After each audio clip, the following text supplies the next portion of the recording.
Bonjour, je m'appelle Sandra Macagnan et je suis l'actuelle directrice de l'école de sage-femme de Nice. Cette école a été créée en 2002 et pour l'instant, nos locaux sont situés au tout début de la Moyenne Corniche.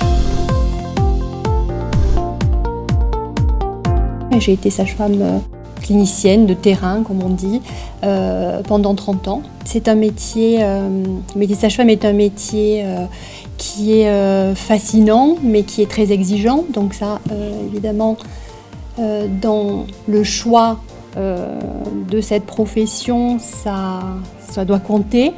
Cette exigence, elle est liée, nous avons des compétences médicales qui sont bien définies, on ne rentrera pas dans les détails, mais c'est important aussi à connaître ce rôle, ces responsabilités de la sage-femme à part entière sur le plan médical.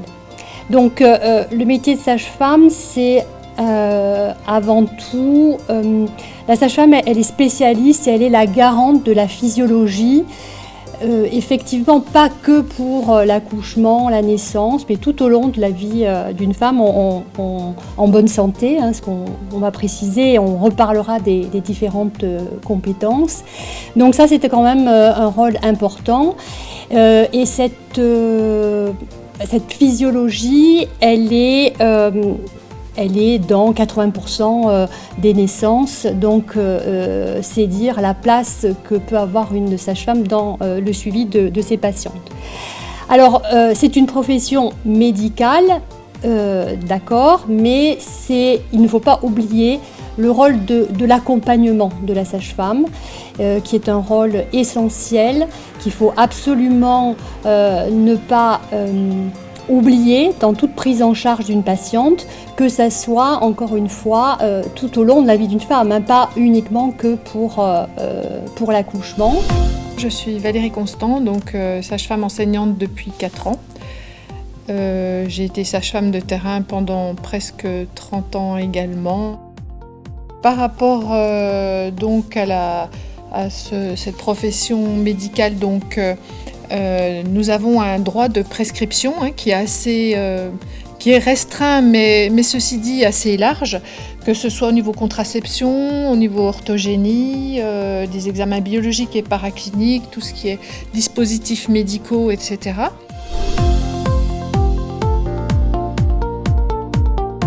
Notre profession requiert un certain nombre de qualités dont toute sage-femme devrait être pourvue, à savoir, comme tu l'as dit tout à l'heure, un métier de rigueur. Donc il faut être en capacité de prendre des décisions, une grande rigueur, des capacités d'analyse et de synthèse, le sens des responsabilités. Il faut avoir également le sens de l'urgence. Oui. Une certaine adaptabilité, une réactivité, être aussi pourvu de qualités humaines et relationnelles, parce que c'est un métier d'équipe, hein. On travaille à l'hôpital en équipe, mais aussi en libéral, même si on pourrait imaginer qu'en libéral, les sages-femmes travaillent seules dans leur cabinet. Eh bien, en fait, c'est pas du tout ça. Les sages-femmes travaillent en collaboration avec les autres professionnels de santé.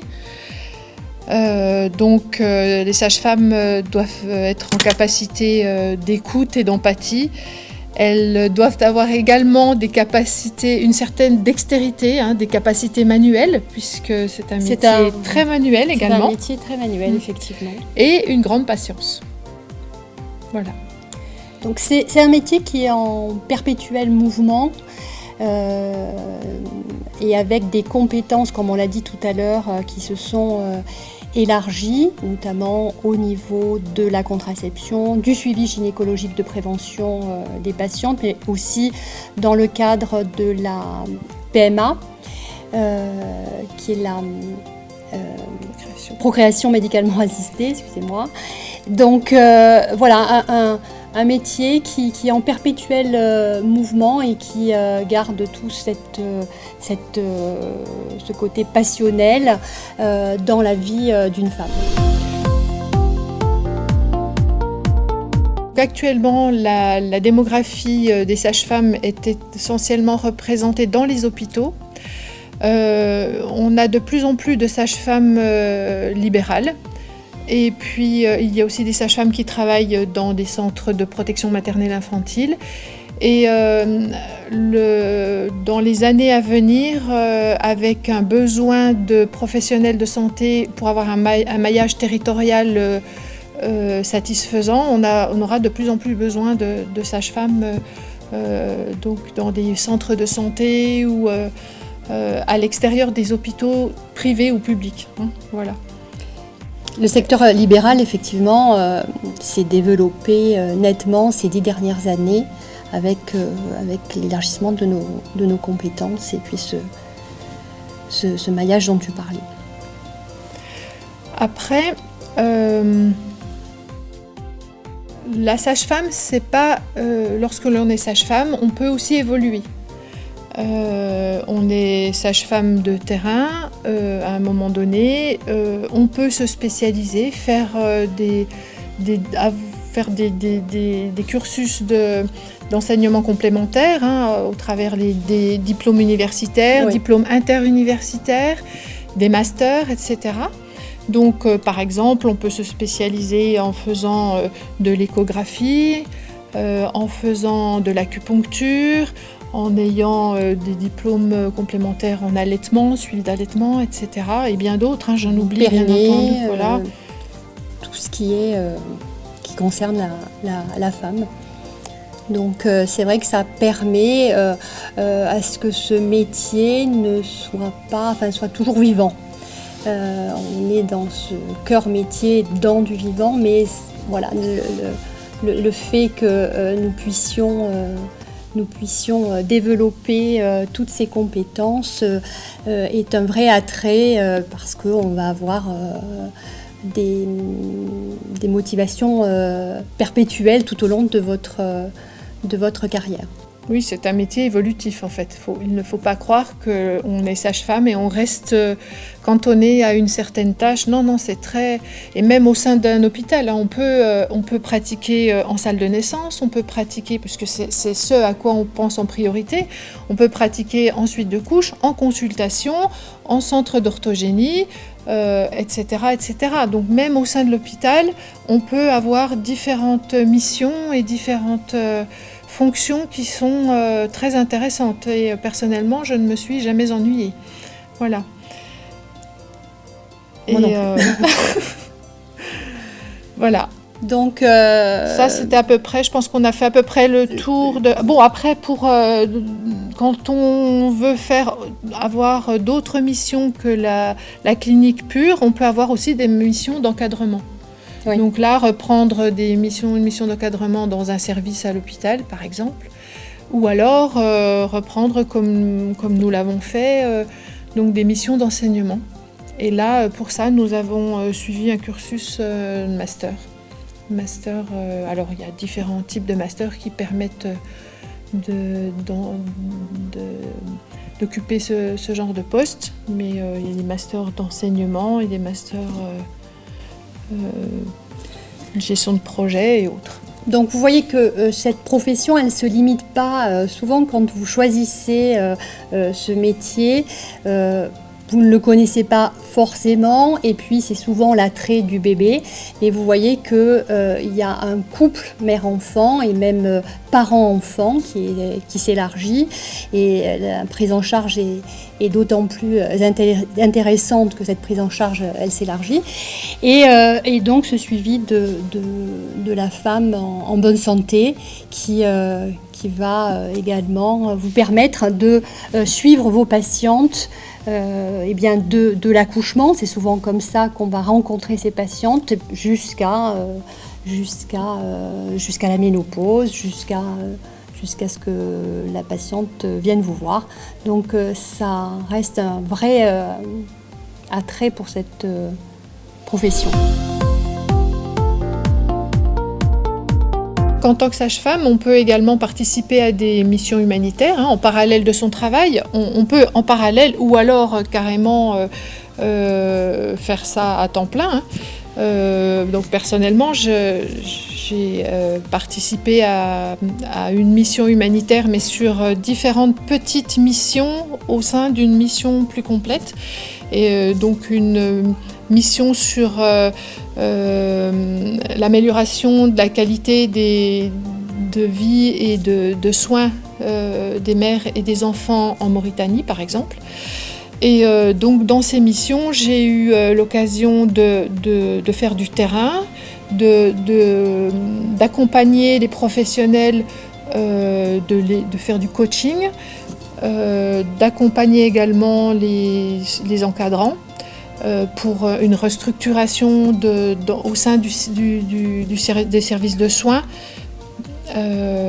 Voilà, donc c'est très très intéressant. Et puis même là, on est en projet de refaire une école de sage-femme un peu plus en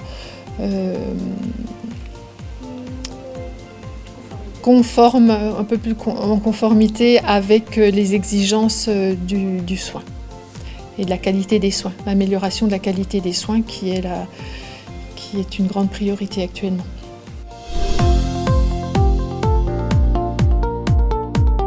Le cursus en sciences maïeutiques est un cursus comme toutes les professions de santé. Elle passe d'abord par une sélection en passe-LAS. Et après cette sélection, on rentre à l'école de sage-femme pour 4 ans. C'est-à-dire que le cursus, c'est un cursus LMD. Il y a 3 années en licence plus 2 années en master.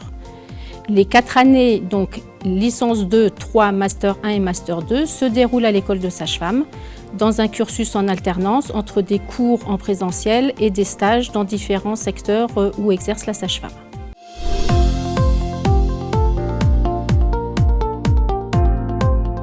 La formation est par alternance, c'est-à-dire qu'il va y avoir des semaines de cours et des semaines de stages. Plus on va aller vers le diplôme, plus il va y avoir des stages. À titre d'exemple, quand on est en première année au sein de l'école de sage-femme, il y a 10 semaines de stage, alors que quand on va être en dernière année, il va y avoir 7 stages de 4 semaines, dont pratiquement du mois de janvier à juin de l'année de diplôme que des stages. Alors ces stages se situent... Il y a différentes formes de stages, c'est-à-dire qu'il va y avoir des stages en hospitalier, public et un peu privé, des stages en PMI et des stages auprès des sages-femmes libérales. Ces stages-là, nos terrains de stage pour l'école de sage-femme de Nice, sont des stages qui se situent dans le 06, dans le 83, éventuellement un peu dans le 04 ou le 05, à Monaco et éventuellement également en Corse. Les étudiants, surtout dans les dernières années, qui désiraient aller dans une autre ville de France, à Paris, dans le Nord, en Bretagne ou dans le Grand Est par exemple, ou en Dom-Tom, peuvent le faire. Il y a également quelques stages à l'étranger qui sont possibles, à condition que le métier de sage-femme dans ces pays soit ressemblant au métier de sage-femme avec les compétences de la sage-femme française. Ces terrains de stage qui sont hors du 06, on essaye de les organiser en fonction des possibilités des étudiants, soit parce qu'ils vont devoir être hébergés dans de la famille ou chez des amis, ou éventuellement il y a certains terrains de stage où les étudiants louent un appartement ou une chambre pendant 1 mois, le temps de faire ce stage dans le lieu d'accueil qu'ils désirent. Je dirais aussi que c'est très important cette polyvalence de stage parce que l'obstétrique n'est pas des recettes de cuisine et que donc en fonction de là où on fait son stage, on va faire les choses autrement avec des organisations différentes au sein de réseaux de périnatalité différents et donc c'est très important pédagogiquement parlant de ne pas faire ces stages sur le même terrain ni dans le même département ou dans la même région qui a tendance à travailler un peu pareil. Donc c'est vraiment important de se dire que pour acquérir toutes les compétences des sages-femmes françaises, il faut aller dans des terrains de stage différents et dans des régions différentes. Donc ça c'est important de l'intégrer quand vous rentrez à l'école de sage-femme. Vous ne pourrez pas faire tous vos stages au CHU de Nice par exemple.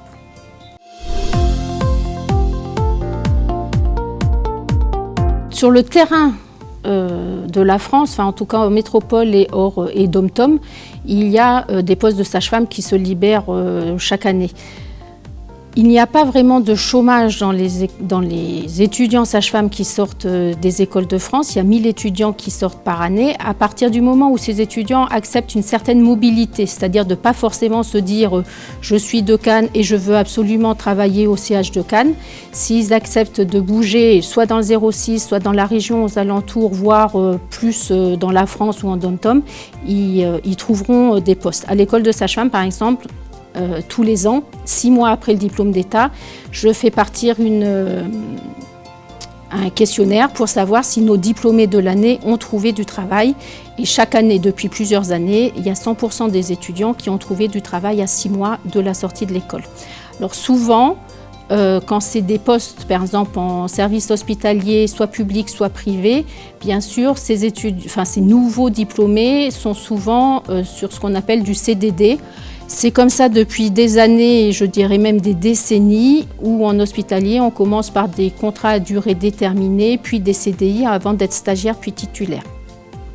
Les nouveaux diplômés qui souhaitent s'installer en sage-femme libérale dès la sortie de l'école, ce qui est tout à fait possible administrativement parlant, commencent souvent soit par des remplacements, soit par une association avec une autre sage-femme libérale. Il y a un maillage territorial qui permet de ne pas s'installer là où il y a déjà trop de sages-femmes par rapport à la population, mais sur les sages-femmes nouvelles diplômées qui souhaitent s'installer, elles arrivent à s'installer également dans le 06 sans aucun souci. En PMI, il y a des postes déterminés, un nombre de postes déterminés, et donc là, ça dépend du turnover au niveau de la PMI.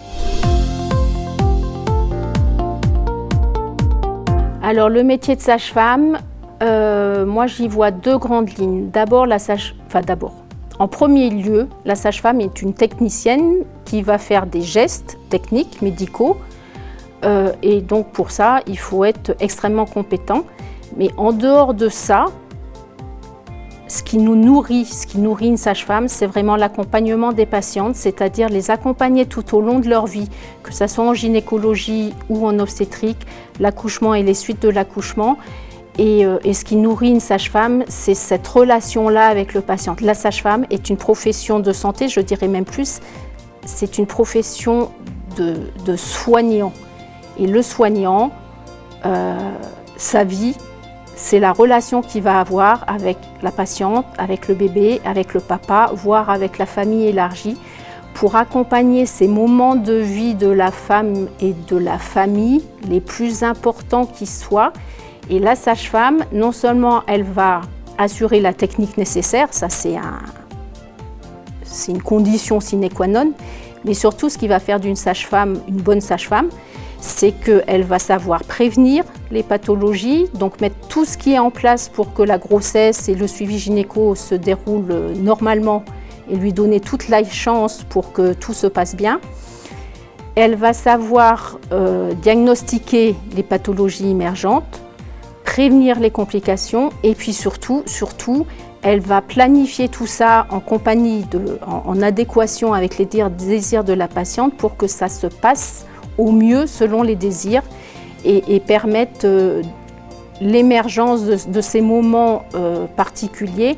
Et donc, tout se joue dans la relation à la patiente. C'est-à-dire que si vous n'êtes pas au fond de vous-même soignant, ce n'est pas un métier qui va vous aller. Si vous désirez juste poser des diagnostics et traiter, sans accompagner tout ce cheminement-là, ça, c'est pas le métier de sage-femme. Le métier de sage-femme, il allie les compétences techniques et les compétences empathiques et d'accompagnement et de suivi et de planification et de santé publique pour que tout se passe au mieux.